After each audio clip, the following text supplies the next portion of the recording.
Assalamu alaikum and good evening. Viewers, Pakistan lost another important case on the Kishan-Ganga dispute in the International Courts of Arbitration against India. The 43-page judgment of the International Courts of Arbitration shows clear signs of betrayal and disloyalty on the part of Islamabad, as even the court was surprised to note that Pakistan did not even submit the critically important data to secure its claim over its own waters. Water experts already warned Islamabad of New Delhi's evil designs against the Pakistani waters, but the ignorance and indifference of our own decision makers on this critical issue sees no end. Besides this failure, DGMOs of Pakistan and India held face-to-face talks for the first time in 14 years here at Wagah border and agreed to make their hotline contact more effective and result-oriented, but actually story of this meeting tells another tale. Did India agree with Pakistan on the burning issues like LOC ceasefire or not? In short, DGMO's meeting might be just a routine meeting, but some questions do arise here. Is the responsible for negligence over Kishan-Ganga dispute? Who is the responsible behind this? Is the Water Commission the responsible faculty behind this case? What would be the future of Pakistan agriculture after losing its fourth river? Is Pakistan realizing Indian water war plans against itself? On the other hand, why Pakistan was on back step in DGMO's meeting? Today we will discuss all the aspects of Kishan-Ganga dispute and the DGMO's meeting between the two countries. We will also try to touch base the Turkish Prime Minister visit and the face of Pakistan's relations with Turkey. As you know, viewers, that I have Mr. Zaid Hamid with me in my show. Assalamu alaikum, Mr. Zaid Hamid. Before we start our discussion on some very important topics, as you would have seen, that we would like to know what happened in the Kishan-Ganga dispute or Neelam Jhelum project that we had in Pakistan. The decision that we got from the international courts, what happened behind doors in bringing this decision? Before we start our discussion, we have a report put together so that our viewers can get updated with us on this Kishan-Ganga issue, and then we will start our discussion. Ganga Dam on Pakistan International Court of Arbitration has allowed India to build Kishan-Ganga Dam in the occupied Kashmir. The country has been ordered to provide half of the dam's water to Pakistan. The court also ruled that India cannot take the water on a very low level in the dam. India's 330 megawatt Kishan-Ganga hydroelectric power project would affect Pakistan 969 megawatt Neelam Jhelum hydroelectric project. Pakistan had objected on the design of the dam and the Indian government violation of Indus Water Treaty in 1960. Indian project would reduce energy generation of Pakistan hydroelectric project by 13% or 700 million units. The project would affect 30% production of Pakistan's 278 billion Neelam Jhelum powerhouse and cause shortage of 2,000 causes of water in Neelam Valley. With the construction of Kishan-Ganga Dam, Pakistan is to brave loss of $145 million every year for the power lost in Neelam Jhelum project following massive reduction in water flows. Pakistan will face a loss of more than $544 million every year. More shocking development is that India's plan to construct 10 more hydropower projects upstream Waller Lake that would inflict more damage to Pakistan water interests. Pakistan received 2.4 million acre-feet of water every year if the average releases of water is last 30 years are kept in view. With diversion of water by India, Pakistan will be deprived of 45% of 2.45 MAF water, and in drought years, the country will be deprived of 90% of 2.4 MAF. The Neelam Jhelum hydropower project is to produce 5,178 million units of electricity annually. The diversion of water will negatively impact the flow of 58.4 cubic meter per second if India continues to undertake the Kishan-Ganga hydropower project. Yes, Mr. Zaid Hamid, as you saw our report on this Kishan-Ganga Dam issue, I want to ask you a billion-dollar question. The decision from the International Courts of Arbitration, this decision, whose fault is it? Pakistan's or India? You see, Pakistan government has betrayed the nation. Pakistan as a nation was kept in dark. Pakistani state has been actually auctioned in the International Court of Arbitration by a government which was too incompetent, too corrupt and too unserious to understand the magnanimity of the threat posed by the Indian water wars against Pakistan. To put it very simply, since 1947, since the two countries have come into existence, we have fought almost 5 major and smaller wars over Kashmir. Pakistan and India have fought. But none of the wars were decisive. But now, if Pakistan could pen the land of Kashmir, Pakistan could afford to pen the decision over the land of Kashmir, Pakistan will not be able to pen the decision over stealing of its water by India. The next war between Pakistan and India is going to be on water.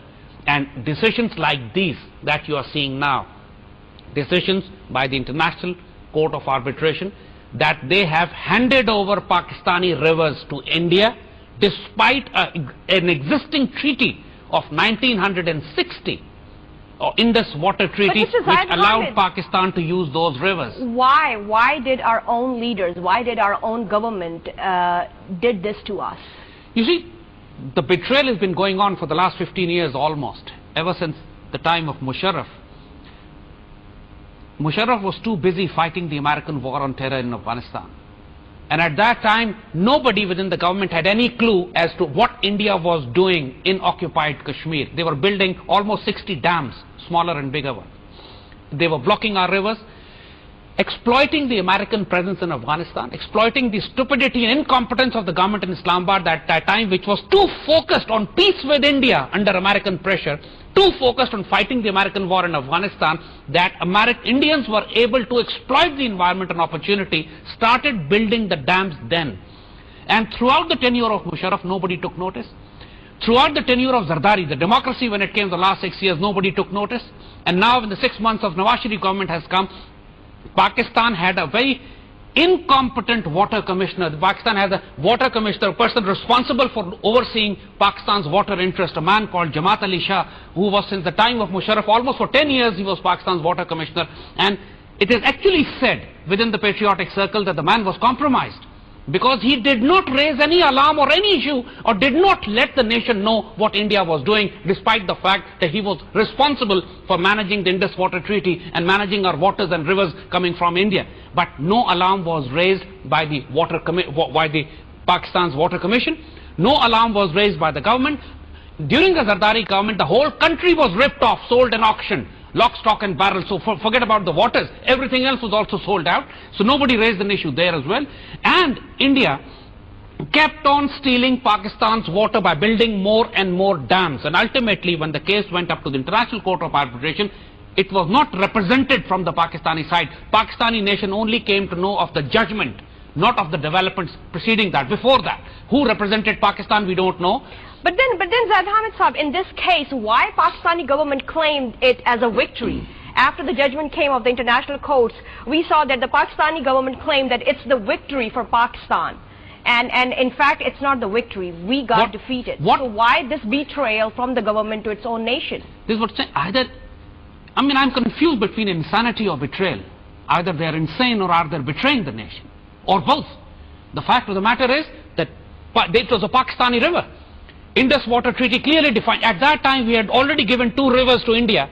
Already 2 rivers had been handed over to India, and the rest of the rivers were supposed to be used, their water was supposed to be used by Pakistan. And now India is, as you saw in the initial report, India is building dozens of dams in the occupied Kashmir in the valley, even from Indus to all the major rivers that are coming into Pakistan, affecting Pakistan's water supply, affecting Pakistan's hydropower production, and actually turning Pakistan into a barren wasteland.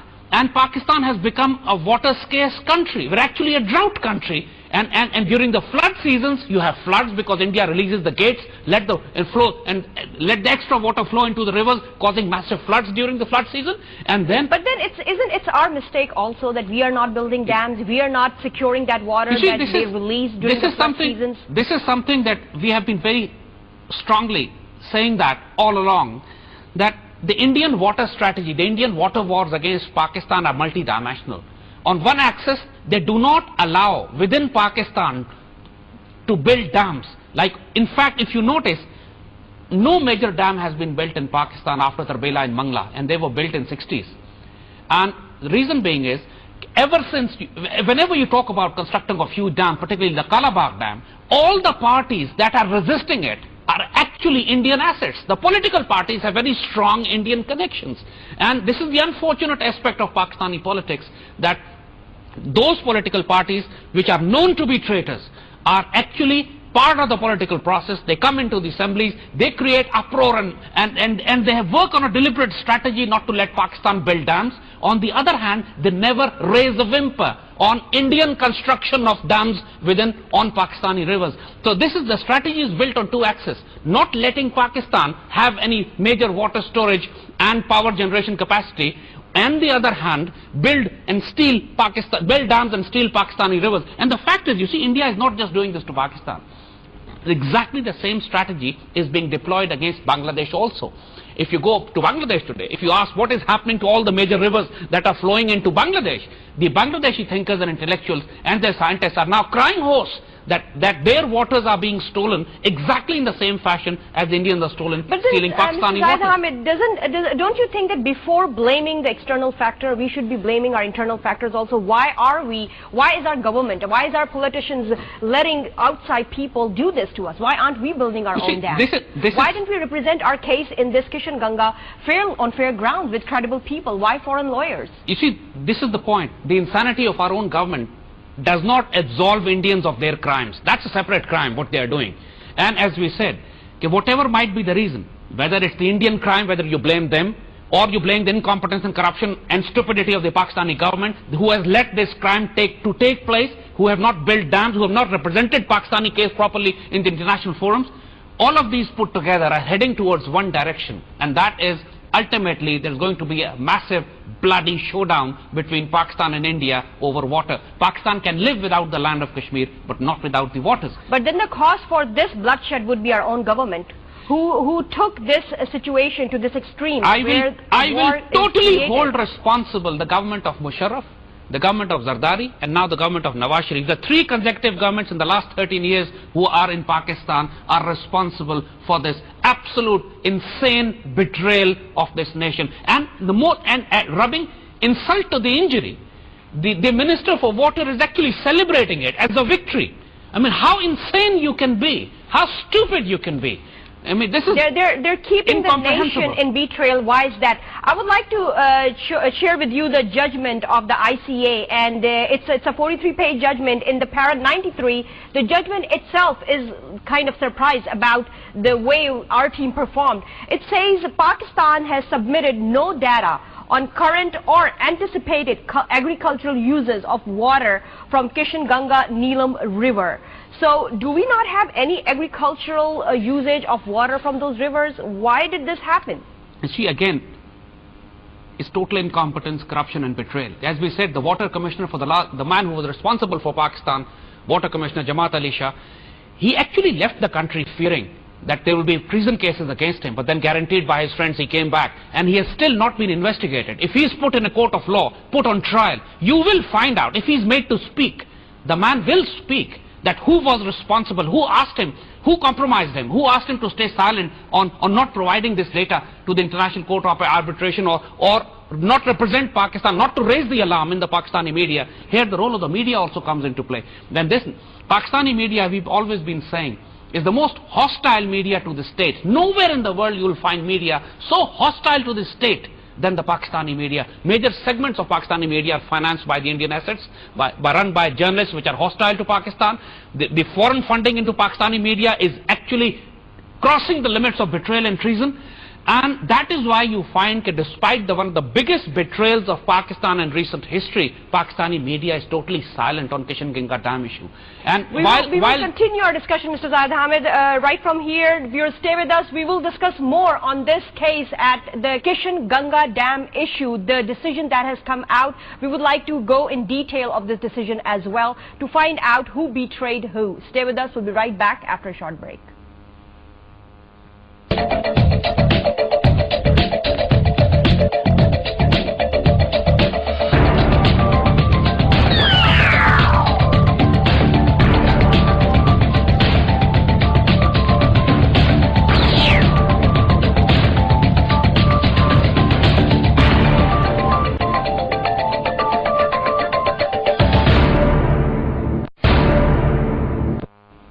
Welcome back, viewers. We are discussing on the Kishan Ganga Dam issue that why government is portraying its defeat and lack of performance in this case as its victory in front of its own nation. Why India would be able to generate 330 megawatt of power on the grounds of Pakistani water, and Pakistan's Neelam Jhelum project will lose up till 30% of power generation from its own waters. Why Pakistani government is betraying its own nation. Why isn't the Water Commission being held accountable on the result of this case? Why isn't the Indus Water Authority being held accountable as a result of this case defeat? Mr. Zaid Hamid, before going on the break, we were talking that the present Water Commission or the present Water Commissioner should be answering and should be held accountable for the failure and the defeat in this case. And I would like to share another statement from their judgment from the international courts in which they say themselves that Pakistan has not submitted even an estimate of the likely scope of such development, much less evidence upon which court could rely, so the court is unable to take account of such potential uses and declares minimum flow on basis of hydroelectric and environmental factors alone. So from our side, from our legal lawyer side, they never showed or proved the information in which they could have demanded that we need waters for our agricultural issues. Seeing that information, the international court has allowed the minimum flow of our own waters for ourselves and given the major part to India. How do you see this? In any other country of the world, the Minister for Water and Power and the Commissioner for Water Resources would have been hanged over this incompetence, shameful incompetence and corruption and incompetence. The fact of the matter is that this government is in place for the last 6 months, and they were too busy surviving on daily basis, trying to take serving terms from IMF, trying to run the economy or by begging, borrowing and stealing from the nation, applying taxes and trying to control the law and order. They had absolutely no clue what was happening behind their backs, particularly because they have inherited this corrupt, incompetent and decadent democracy from the last 6 years of Zardari's era. And they actually, in fact, I personally believe that even the Nawaz Sharif government had not even given a thought or had not even noticed the cases being heard in the International Court of Arbitration of such staggering magnitude. And when the results have come, they are themselves surprised because they were so incompetent. They had actually not noticed that something staggering, some massive backstab is taking place internationally. But now the time has come that now when you have a new Chief Justice also, because from the previous Chief Justice we just could not expect anything honorable. But now with the new Chief Justice, I would expect that he would take a notice of this and he would hold the Prime Minister, Minister for Water Resources and the Water Commissioner responsible and accountable. Because as we said, this is, if not deliberate, it's a betrayal through incompetence and corruption and something which cannot be forgiven. Our own government is totally responsible. I would blame India for stealing our waters, but this is something that we would know they would do. They are an enemy state. They have declared war on Pakistan. They would not let go of any opportunity to stab and hurt Pakistan. They are supporting insurgencies into Pakistan. They dismembered Pakistan in the past. So acts of war from India are acceptable. We know that. We know that they would do it. But the fact of the matter is, but our own weaknesses, they are there too. Let me show you another of our very strong weakness from our legal team of experts of representing us in this water issue. The ICA, the International Court's decision says that after examining 2004 through 2006 actions and communications between Pakistan and India, India has a stronger claim to having coupled intent with action at the Kishan Ganga hydro project, then it's not India's fault, I should say. If India has strongly claimed it's a water claim than us, and we have shown weaknesses in claiming our own waters, and the court decides in their favor, then definitely what should we say? What should we do regarding our own legal team? Then there's a question mark on our own legal team. You see, this is the point again that we have to see, because the nation, the country, even I do not know who represented Pakistan in that case. And there were foreign lawyers. There were foreign lawyers. And the foreign lawyers, and where did their loyalties, where did the loyalty exist? Were they paid heavily, more by the hostile state and the enemies to betray Pakistan? We don't know. And again, the fact of the matter is that everything between Pakistan and India, as far as water is concerned, have to be seen in context of the Indus Waters Treaty of 1960. And that treaty has sustained through the decades. And it is very clearly written that why did the case go into the International Court of Arbitration at the first place. It should not have gone there. It's very clear between Pakistan and India. World Bank was a guarantor of that treaty, which says very clearly that these rivers would totally belong to Pakistan, and at that time 2 rivers were completely handed over to India.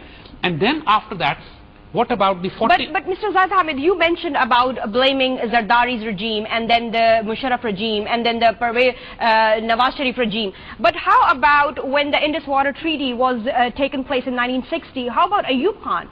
Don't you think that most of our water was handed over right there and then through him to India?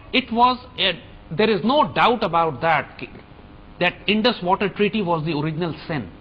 It was a blunder done in the 60s. At that time, Pakistan was not a strong state. It was weak. Ayub Khan was a military ruler.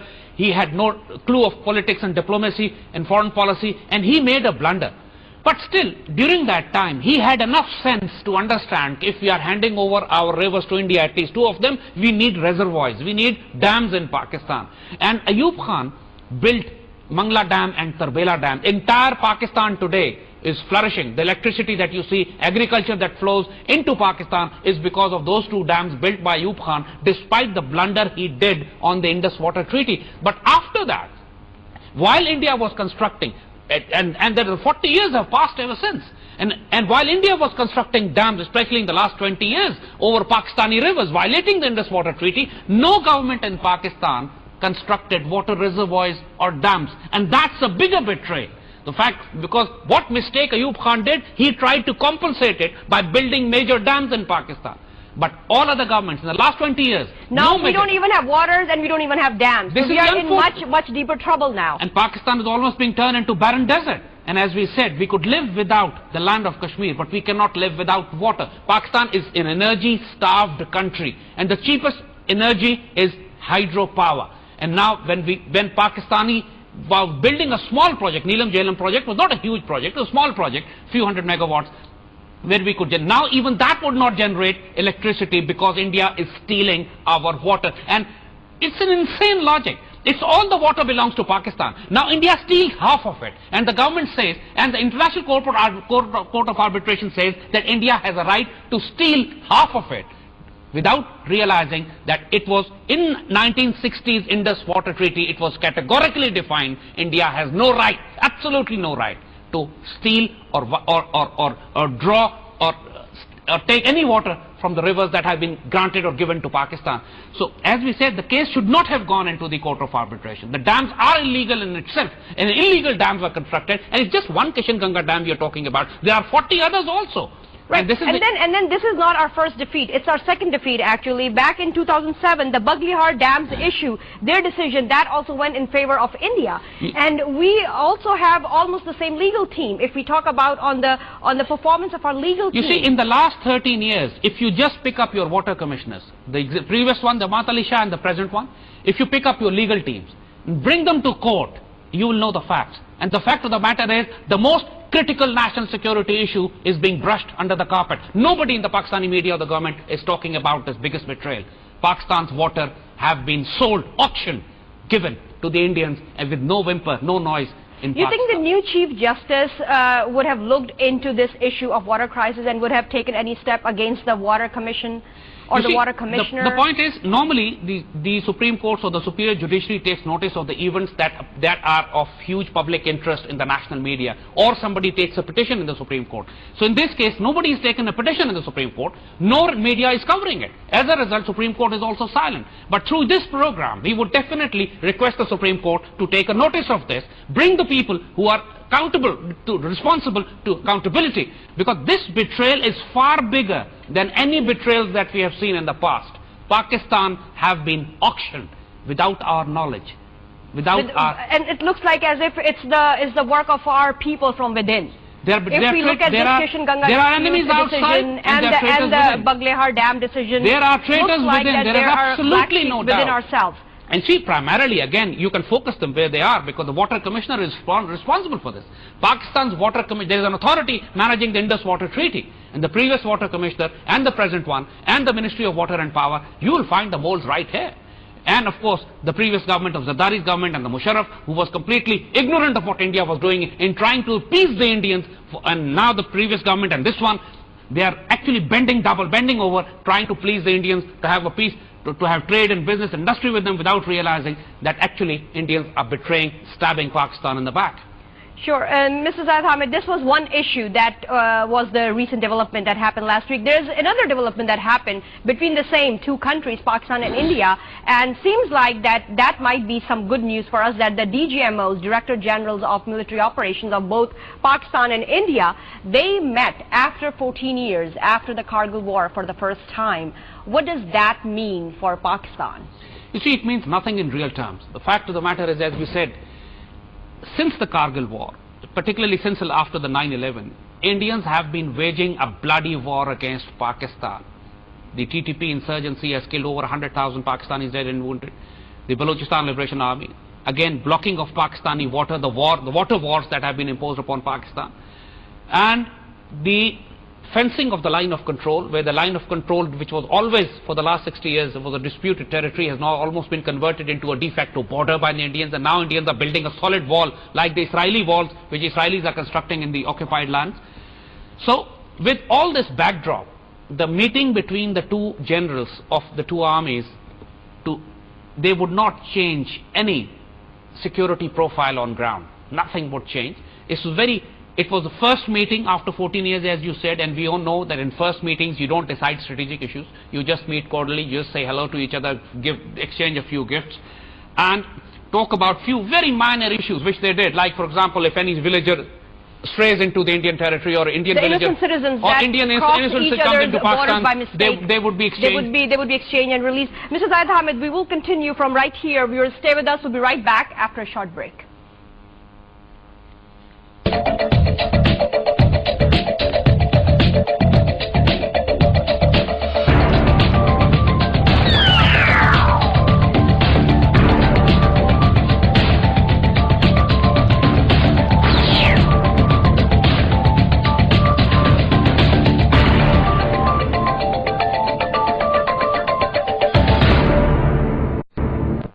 Welcome back, viewers. We're discussing on the major issues that are going on between the two countries. And if we analyze the Kishan Ganga Dam issue, this is the second defeat to Pakistan by India on water issues. Since in 2007, Baghlehar Dam case also went in favor of India, which raises questions on the credibility of our own legal team and our own water commission. And the second development that we saw happening between the two countries in the last week was the meeting of the DGMOs of the two countries. They were meeting face to face for the first time after 14 years, after the Kargil War issue. Mr. Zaid Hamid, before going to the break, we analyzed the DGMO's meeting, and you said it's a routine meeting. In fact, after the meeting, the ISPR, they said that it was a very productive, very constructive meeting, and that they agreed on the ceasefire agreement in 2003 at LOC, and then the more effective use of the hotline. So don't you think that that will create some peace at LOC that we have been seeing since January till October of this year? You see, Indians have been provoking Pakistan army for the last many months now. They've been attacking across the working boundary and the line of control. And these clashes are going on for the last 67 years. And these kind of discussions have been going on ever since. In reality, they mean nothing.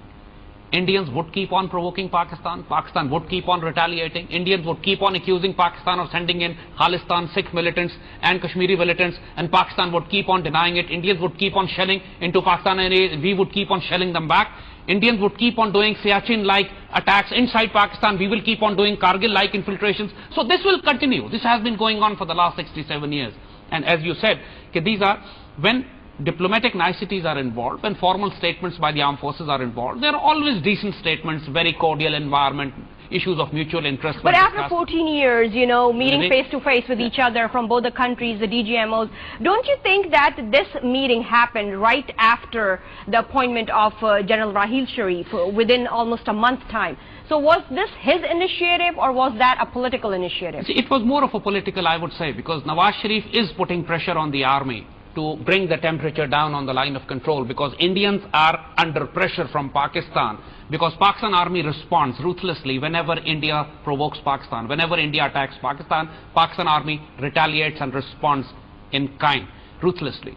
And Indians are punished, are being punished. So Indian pressure was on Nawaz Sharif, and Nawaz Sharif was putting pressure on the new army chief and the army to calm things down a bit. So doesn't that show that we have the civil leadership and the military leadership having a same kind of frequency level? This is the terrain where army does not feel uncomfortable. Meeting an Indian Director General Military Operations and discussing some niceties and same routine stuff which they have been discussing over the years does not disturb the army at all. But army's stance and position remains firm. If India violates the line of control, Pakistani Rangers and armed forces would respond. So onus is on Indians, not on Pakistanis. Pakistanis never violate the line of control unless Indians provoke Pakistanis to it. So you think that the problem between the two countries, India and Pakistan, is it the problem of the political leadership of the two countries, or is it the problem of the military leadership of the two countries? You see, Indian political and military leadership are always on the same page. There's never a conflict between the two. And they both thrive and survive on Pakistan bashing, on Pakistan hating. They both have a common agenda of keep Kashmir occupied. They both have a common agenda of supporting insurgencies and separatist and rebel groups inside Pakistan. For the last at least 14 years, ever since Musharraf came, or post 9/11, Pakistan has not been supporting any freedom movement inside India. At least even Indians have realized and recognized that Pakistan have allowed them, as a confidence building measure, Pakistan has allowed them to turn line of control into an actual border by fencing it, multi-layer fencing, minefields, radars, surveillance drones and all. So it's humanly impossible for any person to infiltrate across the line of control, either into Pakistan or into occupied Kashmir. But that has all happened in the last 13 years. And Indian armed forces and in the political leadership are more always on the same page. In Pakistan, when Musharraf was ruling, Pakistan government and civil government, there was no civil government in fact, it was Musharraf's government. But during the Zardari tenure, it was a political decision of the Pakistan army that they would not interfere, with the politics and democracy. But now the equation would change, despite the fact that Nawaz Sharif has brought an army chief of his own choice. I personally feel that army would be restructured, policies would be redefined, because the war that is being imposed against Pakistan now, the fourth generation urban war, which is now imploding the state from within, requires a different response. The remedy which is being deployed against it in the last 13 years is not working. So something has to be done to put India on the back foot. And I think it will be done, at least even if army would not do it alone, but they would definitely try to bring the political government on board. So this can be seen as a slightly positive step. I don't think so. It's a very routine step. It's a routine step. It's a very routine step. I don't see any hope coming out of it. It's not going to be. It's just a one step up, meeting face to face after 14 years. Well, in the routine step. Two generals have met. They've seen each other, and that's about it. But the fact of the matter is, the geopolitics are far greater, far complex, far sinister than what you would expect to be resolved in a single meeting. Okay. Mr. Zaid Hamid, we have just 5 more minutes left, and I want to touch base really quick with another development that we saw happening in our country last week. We have the Prime Minister of Turkey, Tayyip Erdogan, visiting with his delegation in Pakistan, and then from our end, we saw the kind of welcome given to him. So how do you see this Tayyip Erdogan, Turkish Prime Minister visit to Pakistan? You see, keep one thing in mind. Pakistan has many enemies in the world, few allies, fewer friends, with only one brother, and that's Turkey. And Turks are passionately in love with Pakistan. But it's most unfortunate that Pakistan today is ruled by traders and shopkeepers. And they have absolutely no vision, they have no spiritual relationship with Turkey to even exploit this brotherly relationship that Turks have with Pakistan.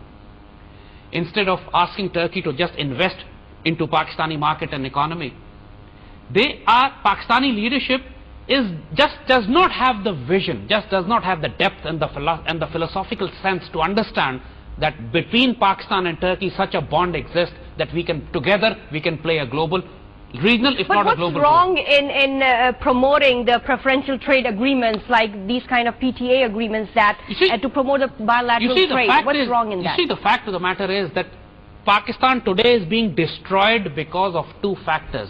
One of them is corruption and incompetence of the government, and other is war. And if the war can be contained, if the insurgencies coming into Pakistan can be contained, which are all coming from Afghanistan, then Pakistan would become a conducive environment for investment in business and trade and commerce. No commerce, no investment, no business can work if Pakistan remains under siege in a state of war. And Turkey is a member of NATO. Turkey is present in Afghanistan. So instead of agreeing to a defense alliances with Turkey, instead of understanding into regional geopolitical strategies with Turkey, to use the Turkish influence in Afghanistan to eliminate the war that is coming into Pakistan, Pakistani Prime Minister remains petty-minded, absolutely selfish actually to the limits of only asking for Turkish investments into a few trades and businesses, where in the past Turks have been very forgiving to Pakistan. I mean, the previous government, the Turkish power generation ship was kept hostage in Karachi actually for months. So what you're trying to say here is that the priorities of our government, they look confused.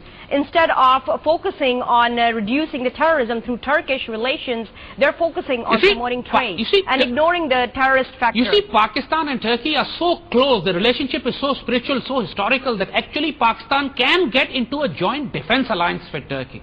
A war on Turkey would be considered a war on Pakistan, and a war on Pakistan would be considered a war against Turkey. Just one-liner defense agreement if this government could sign with Tayyip Erdogan, which would mean all those countries which are attacking Pakistan today would be checkmated because of the Turkish influence in Central Asia, in Greater Middle East, and Turkish relationship with Pakistan. And when sky's the limit for your relationship, they are actually stuck with cleaning the streets of Lahore and bringing in a few investments here and there, building up roads, running up the buses in Lahore streets. And for God's sake, the kind of circus they put up in front of the Turkish Prime Minister on the fort, Lahore fort, was so shamefully embarrassing actually. These people have no vision. They're actually... But they said that they were representing the culture of Pakistan. Oof, that was, I mean, it's an insult to Pakistan to say that was a culture of Pakistan. That was such an insult to the guests, honorable guests who had come, honorable brave Turks who have been leading the world, who have got far superior culture. But Tayyip Erdogan was sleeping anyway. We all saw that he was. So what we are saying is that Pakistani government, they are squandering a great opportunity here. Turks are expanding their outreach into Central Asia, Afghanistan and the Greater Middle East, and Pakistan is in need. And Turks are also in need of Pakistani experience of fighting the insurgencies, because there is no doubt that once the Syrian issue and all these issues are spilling over into Turkey in a few years, the Americans are planning, Israelis are planning this as well, the same kind of fourth generation war, Turkey would also be subjected to it. And this is the time when Pakistan can cooperate with Turkey, teach their armed forces how to fight the counter-insurgency operations, urban war, and of course in getting into strategic defensive alliance. Pakistan needs submarines, Turkey builds submarines, Pakistani F-16s need refurbishments and rebuilding, warships, all kind of defense and nuclear and missile program. There's so much we can do with Turkey, but Pakistani Prime Minister only restricts himself to cleaning the roads of Lahore and issuing contracts for the bus flying. This is so unfortunate. A great relationship is being squandered. Turks are brothers, honorable people. They would forgive Pakistan for all the blunders that Pakistani leadership is making. But Pakistanis would be the net losers in the end if we do not respect the Turks as they deserve. They're honorable people and they deserve respect, much more respect than this government is giving them. Thank you very much, Mr. Zaid Hamid. Viewers, as you saw that, we tried to discuss the important factors that are happening in our country.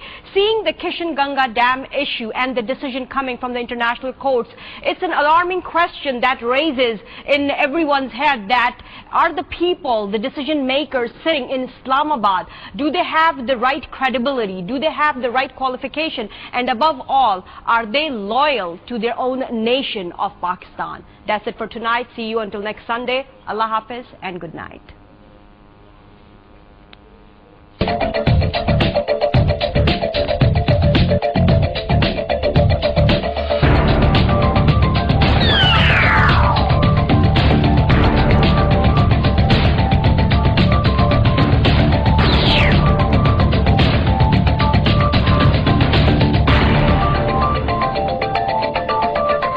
$1 million every year. More shocking development is that India's plan to construct 10 more hydropower projects upstream Waller Lake that would in fact more damage to Pakistan water interests. Pakistan received 2.4 million acre-feet of water every year if the average releases of water is last 30 years are kept in view. With diversion of water by India, Pakistan will be deprived of 45% of 2.45 MAF water, and in drought years, the country will be deprived of 90% of 2.4 MAF. The Neelam Jhelum hydropower project is to produce 5,178 million units of electricity annually. The diversion of water will negatively impact the flow of 58.4 cubic meter per second if India continues to undertake the Kishan Ganga hydropower project. Yes, Mr. Zaid Hamid, as you saw our report on this Kishan Ganga Dam issue, I want to ask you a $1 billion question. The decision from the International Courts of Arbitration, this decision, whose fault is it? Pakistan's or India? You see, Ganga Dam on Pakistan International Court of Arbitration has allowed India to build Kishan Ganga Dam in the occupied Kashmir. The country has been ordered to provide half of the dam's water to Pakistan. The court also ruled that India cannot take the water on a very low level in the dam. India's 330 megawatt Kishan Ganga hydroelectric power project would affect Pakistan 969 megawatt Neelam Jhelum hydroelectric project. Pakistan had objected on the design of the dam and the Indian government violation of Indus Water Treaty in 1960. Indian project would reduce energy generation of Pakistan hydroelectric project by 13% or 700 million units. The project would affect 30% production of Pakistan's 278 billion Neelam Jhelum powerhouse and cause shortage of 2,000 causes of water in Neelam Valley. With the construction of Kishan Ganga Dam, Pakistan is to brave loss of $145 million every year for the power lost in Neelam Jhelum project following massive reduction in water flows. Pakistan will face a loss of more than 544. Did India agree with Pakistan on the burning issues like LOC ceasefire or not? In short, DGMO's meeting might be just a routine meeting. But some questions do arise here. Is the responsible for negligence over Kishan Ganga dispute? Who is the responsible behind this? Is the Water Commission the responsible faculty behind this case? What would be the future of Pakistan agriculture after losing its fourth river? Is Pakistan realizing Indian water war plans against itself? On the other hand, why Pakistan was on back step in DGMO's meeting? Today we will discuss all the aspects of Kishan Ganga dispute and the DGMO's meeting between the two countries. We will also try to touch base the Turkish Prime Minister visit and the face of Pakistan's relations with Turkey. As you know, viewers, that I have Mr. Zaid Hamid with me in my show. Assalamu alaikum, Mr. Zaid Hamid. Before we start our discussion on some very important topics, as you would have seen, that we would like to know what happened in the Kishan Ganga dispute or Neelam Jhelum project that we had in Pakistan. The decision that we got from the international courts, what happened behind doors in bringing this decision. Before we start our discussion, we have a report put together so that our viewers can get updated with us on this Kishan Ganga issue, and then we will start our discussion. Pakistan government has betrayed the nation. Pakistan as a nation was kept in dark. Pakistani state has been actually auctioned in the International Court of Arbitration by a government which was too incompetent, too corrupt and too unserious to understand the magnanimity of the threat posed by the Indian water wars against Pakistan. To put it very simply, since 1947, since the two countries have come into existence, we have fought almost 5 major and smaller wars over Kashmir. Pakistan and India have fought. But none of the wars were decisive. But now, if Pakistan could pen the land of Kashmir, Pakistan could afford to pen the decision over the land of Kashmir, Pakistan will not be able to pen the decision over stealing of its water by India. The next war between Pakistan and India is going to be on water. And decisions like these that you are seeing now, decisions by the International Court of Arbitration, that they have handed over Pakistani rivers to India despite an existing treaty.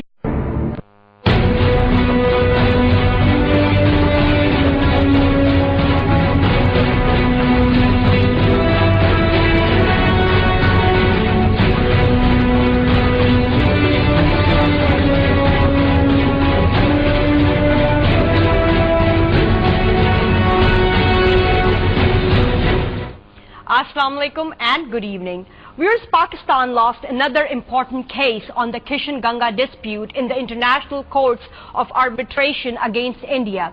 The 43-page judgment of the International Courts of Arbitration shows clear signs of betrayal and disloyalty on the part of Islamabad, as even the court was surprised to note that Pakistan did not even submit the critically important data to secure its claim over its own waters. Water experts already warned Islamabad of New Delhi's evil designs against the Pakistani waters, but the ignorance and indifference of our own decision makers on this critical issue sees no end. Besides this failure, DGMOs of Pakistan and India held face-to-face talks for the first time in 14 years here at Wagah border and agreed to make their hotline contact more effective and result-oriented, but actually, story of this meeting tells another tale.